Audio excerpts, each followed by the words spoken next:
오늘 우리에게 주시는 하나님의 말씀은 누가복음 5장 27절에서 32절까지의 말씀입니다. 누가복음 5장 27절에서 32절까지의 말씀입니다. 제가 읽도록 하겠습니다. 그 뒤에 예수께서 나가셔서 레이라는 세리가 세간에 앉아있는 것을 보시고 그에게 말씀하셨다. 나를 따라오너라. 레이는 모든 것을 버려두고 일어나 예수를 따라갔다. 레이가 자기 집에서 예수에게 큰 잔치를 베풀었는데 많은 세리와 그 밖에 사람들이 큰 무리를 이루어서 그들과 한 자리에 앉아서 먹고 있었다. 바리새파 사람들과 그들의 율법학자들이 예수의 제자들에게 불평하면서 말하였다. 어찌하여 당신들은 세리들과 죄인들과 어울려 먹고 마시는 거요? 예수께서 그들에게 대답하셨다. 건강한 사람에게는 의사가 필요하지 않으나 병든 사람에게는 필요하다. 나는 의인을 부르러 온 것이 아니라 죄인을 불러서 회개시키러 왔다. 아멘.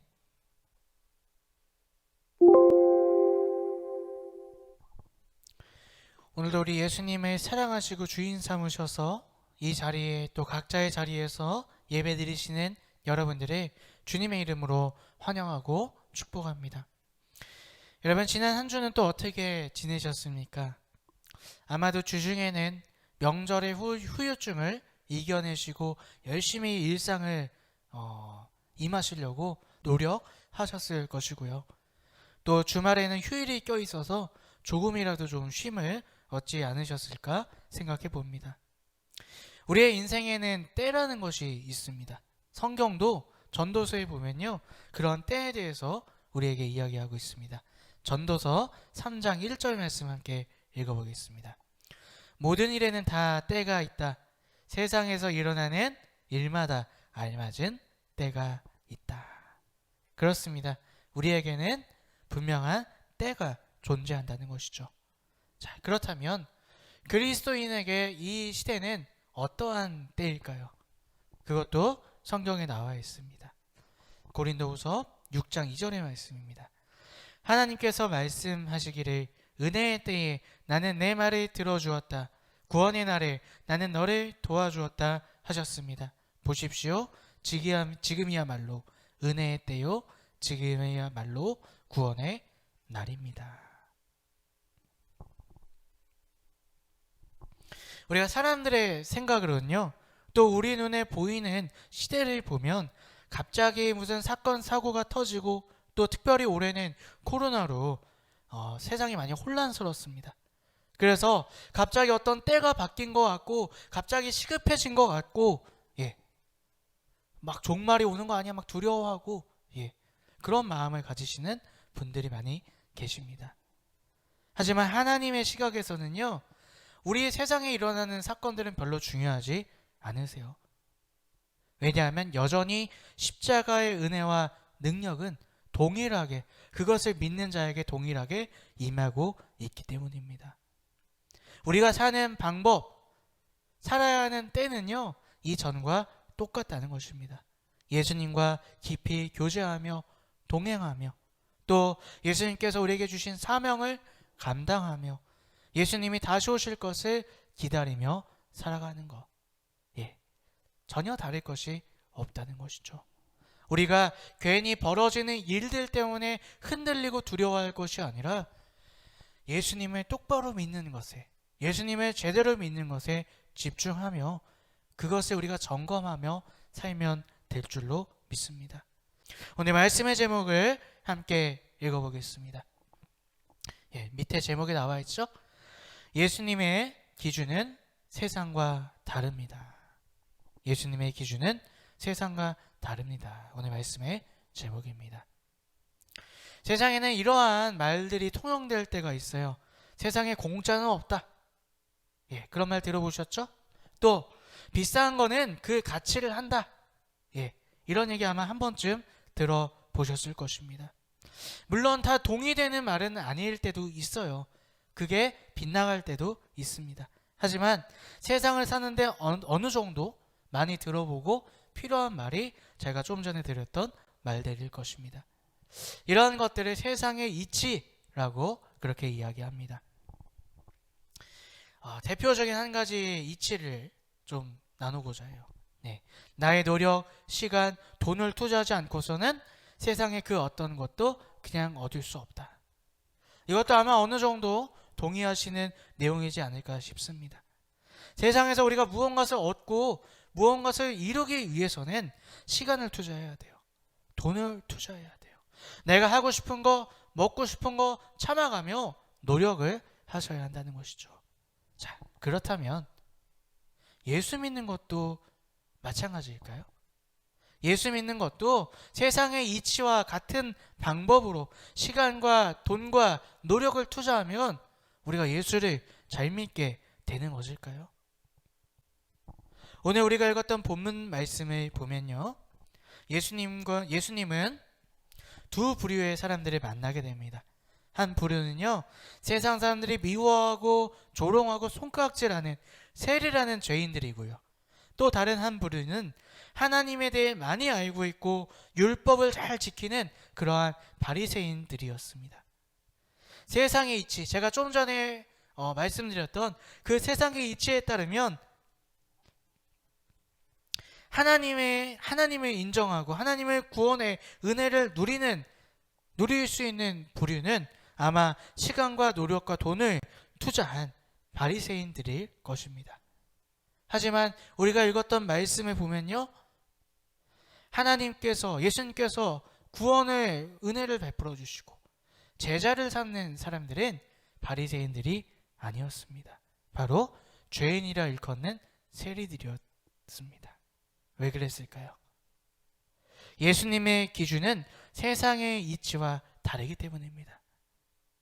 오늘 여러분들은 그것을 알고 계십니까? 그 예수님의 기준을 깨달아 세상의 방법과 이치로 예수를 믿는 것이 아니라 예수님의 기준으로 신앙생활을 하셔서 예수를 믿으셔서 그 은혜를 누리시며 살아가고 계십니까? 과연 예수님의 기준은 무엇일까요? 오늘 본문 말씀 27절, 28절 말씀 함께 읽어보겠습니다. 그 뒤에 예수께서 나가셔서 레이라는 세리가 세관에 앉아있는 것을 보시고 그에게 말씀하셨다. 나를 따라오너라. 레이는 모든 것을 버려두고 일어나서 예수를 따라갔다. 아멘. 오늘 예수님께서 세관 앞에 앉아있는 레이라는 사람을 보십니다. 이 사람은 다른 복음서의 알페오의 아들이라고 등장하기도 하고요. 또 마테라는 이름으로도 등장하기도 합니다. 이 시대에는요, 한 사람이 이름 한 3-4개는 갖고 있었다 그래요. 왜 그러냐? 그 시대가 다문화, 여러 문화가 섞여 있던 시대였기 때문이죠. 유대 히브리 문화가 있었고요. 또 헬라 문화가 있었고 로마 문화가 있었습니다. 그래서 이름도요, 3가지 형식으로 있었다는 거죠. 아무튼 이 레이는 세관에 앉아 있었습니다. 바로 세관에서 일하는 세리였던 것이죠. 자, 세관은 어떤 곳일까요? 세관은 이런 곳입니다. 공물이나 세금을 나라에 낼 때 그것들을 모으고 받는 장소, 그곳이 바로 세관이라는 것이죠. 그런데 이 레이가 일했던 이 세관은 좀 특별한 곳이었습니다.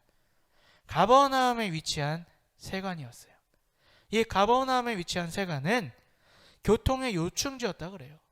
그래서 거주민의 세금과 별도로 그 교통의 요충지였던 그 길목을 지나다니는 상인들에게도 통행세를 받았다고 합니다.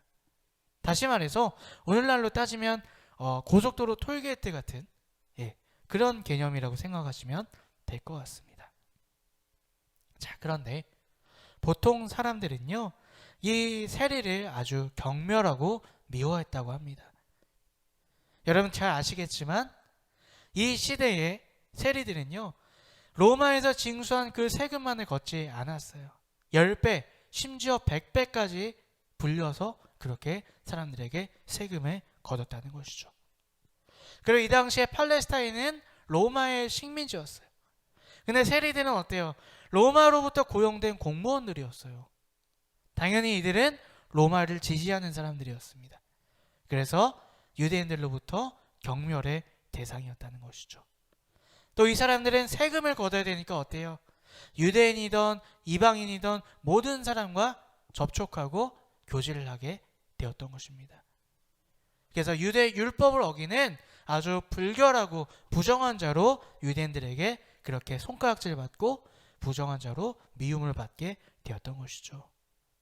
마태도 오늘 레이도 그러한 세리 중에 하나였던 것입니다.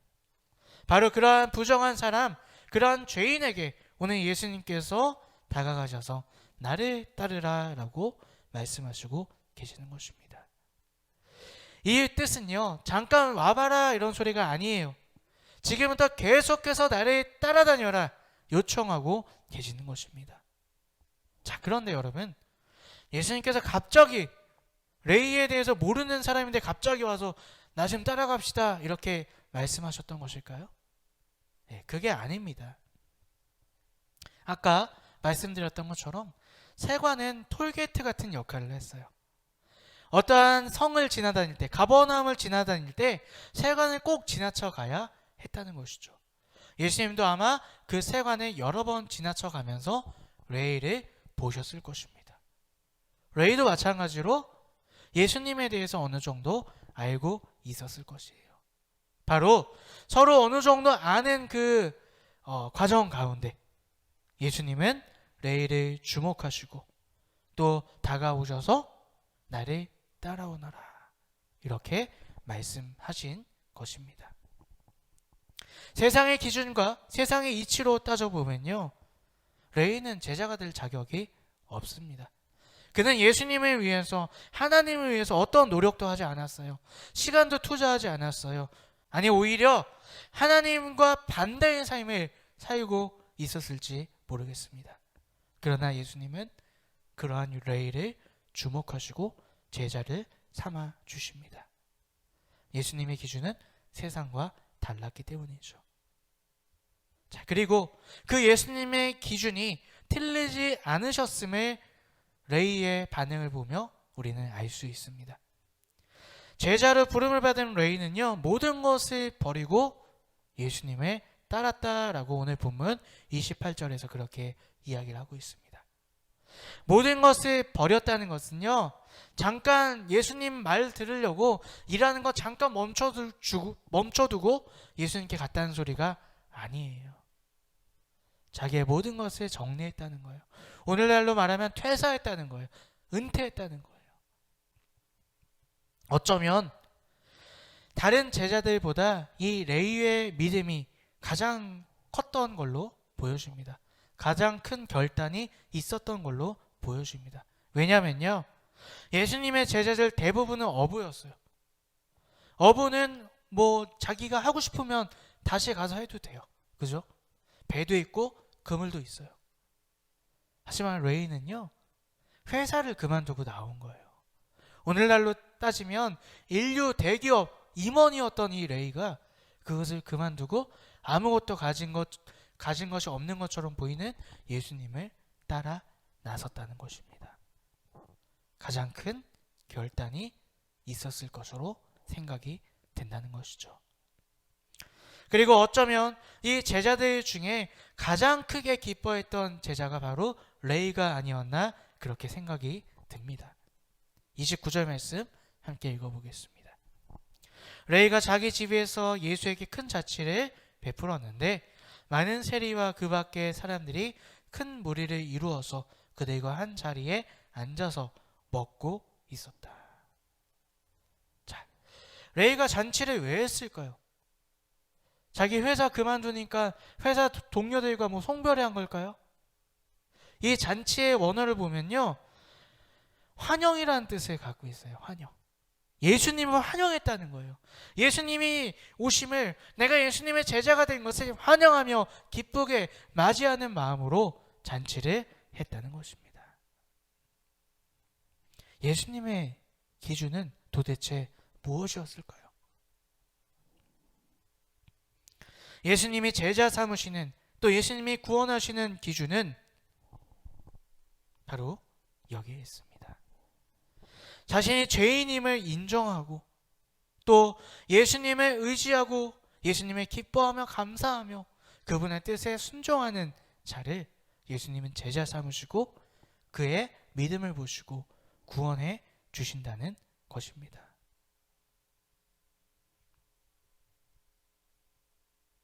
예수님은 왜 세리 레위에게 찾아가셔서 그를 제자 삼으신 것일까요?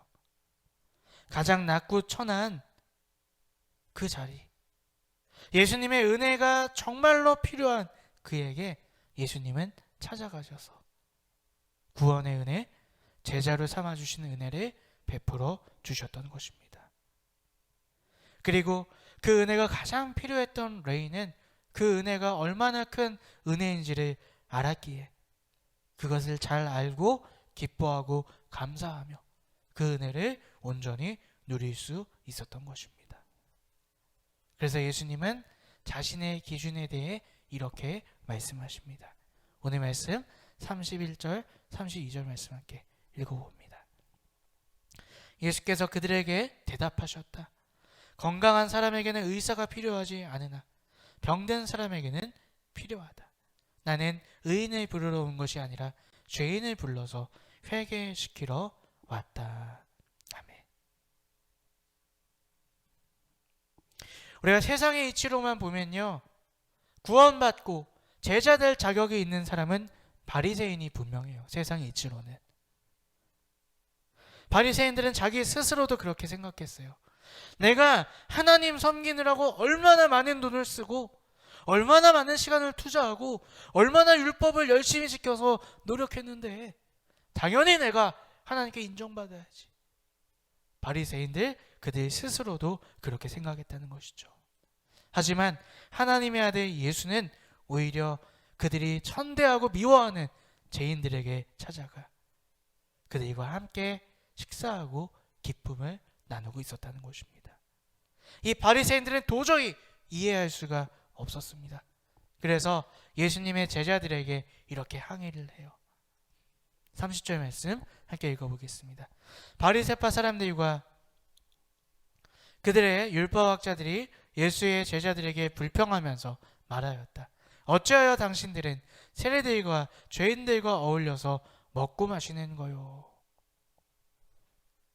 자, 이것은 예수님과 그들의 제자들의 잘못을 지적한다기보다 자신들의 억울함을 하게 하는 거예요. 아니, 나한테 오셔야죠, 예수님. 내가 이렇게 노력했는데, 내가 이렇게 시간을 투자하는데, 아니 어떻게 저런 자격도 없는 죄인들한테 가서 그들과 함께하고 계십니까? 여러분, 극장이나 어떤 마트에서 뭐 이렇게 계산할 때 있으시죠? 그때 사람들이 많으면 줄을 서게 돼요. 그런데 여러분, 줄을 서고 있는데 이 계산하는 사람이 갑자기 줄 서지도 않은 사람을 불러다가 먼저 계산해 드릴게요. 여러분, 기분이 어떠실까요? 아니, 뭐 하는 거예요?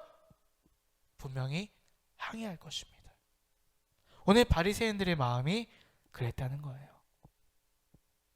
이들은 누구보다 하나님께 인정받고 싶었습니다. 거룩해지고 싶었습니다. 그래서 식사조차도 유대 율법의 정결법을 따라서 식사를 했습니다. 그래서 어쩌면 오늘 이 상황을 보고 이 장면을 보고 바리새인들이 억울해하는 것은 당연한 것일 수도 있습니다. 하지만 이들은 세상의 이치로 하나님께 인정받으려 했다는 것이죠. 이들의 거룩의 이유는 하나님의 은혜 때문이 아니었다는 것입니다. 이들의 거룩해지고자 하는 그 의도와 방법이 잘못되었던 것입니다.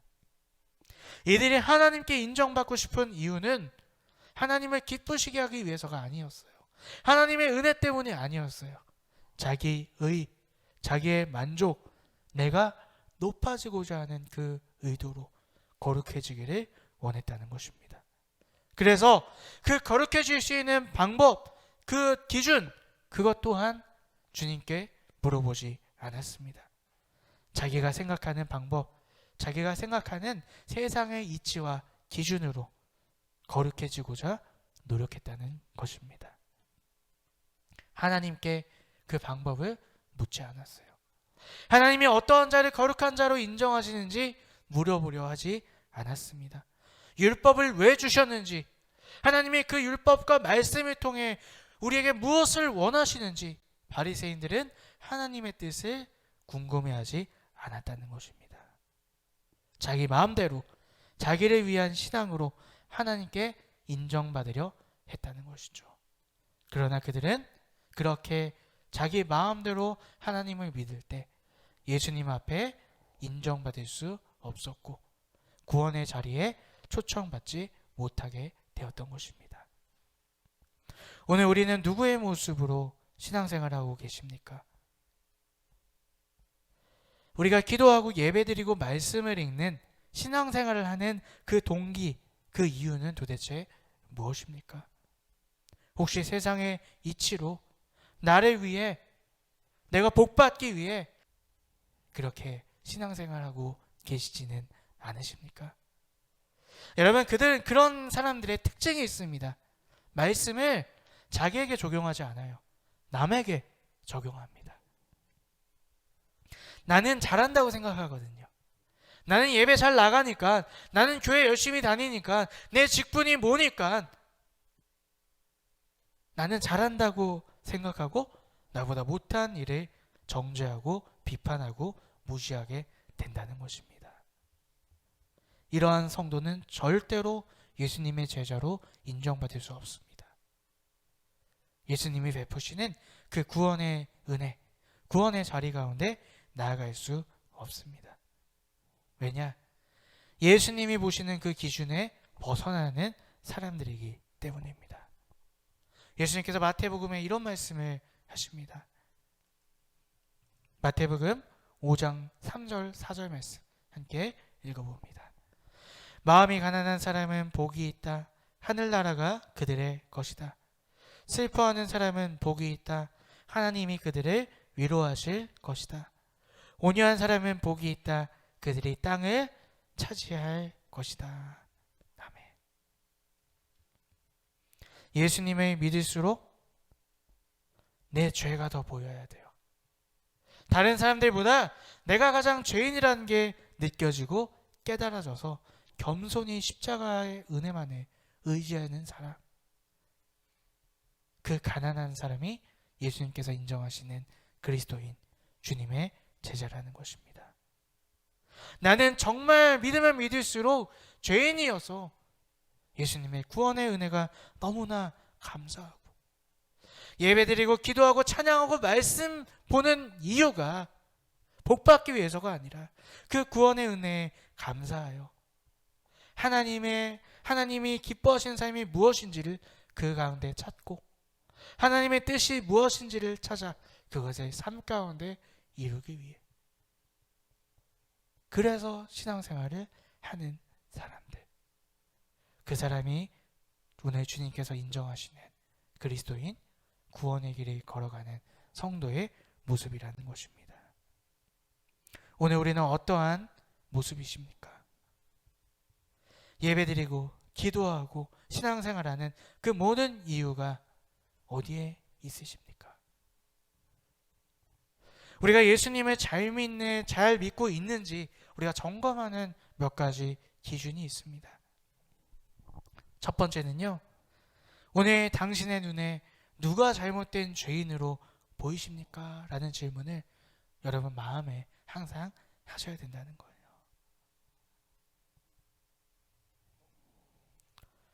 다른 사람이 죄인으로 보이십니까? 아유, 나는 그래도 저 사람보다 낫다고 생각이 드십니까? 여러분, 위험한 상황입니다. 내가 죄인이에요. 바울 사도의 고백처럼 내가 죄인 중에 괴수라는 고백이 예수님을 믿으면 믿을수록 우리의 입술 가운데 고백되어져야 할 줄로 믿습니다. 그럴 때에 죄인을 위해 피 흘리신 십자가의 그 보혈, 그 은혜가 나에게 임하게 되고 그 구원의 능력이 나에게 나타나게 되는 줄로 믿습니다. 내가 예수님을 잘 믿고 있는가 점검할 수 있는 두 번째가 있습니다. 나는 오늘 어떤 이치와 기준으로 세상을 살아가고 있는가?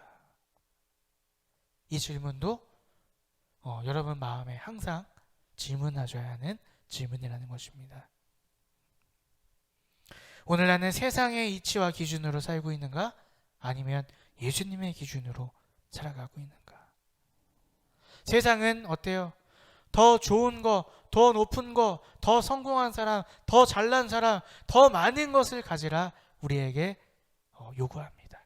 그것이 잘 사는 것, 똑똑한 것이라 이야기합니다. 근데 예수님은 어떠세요?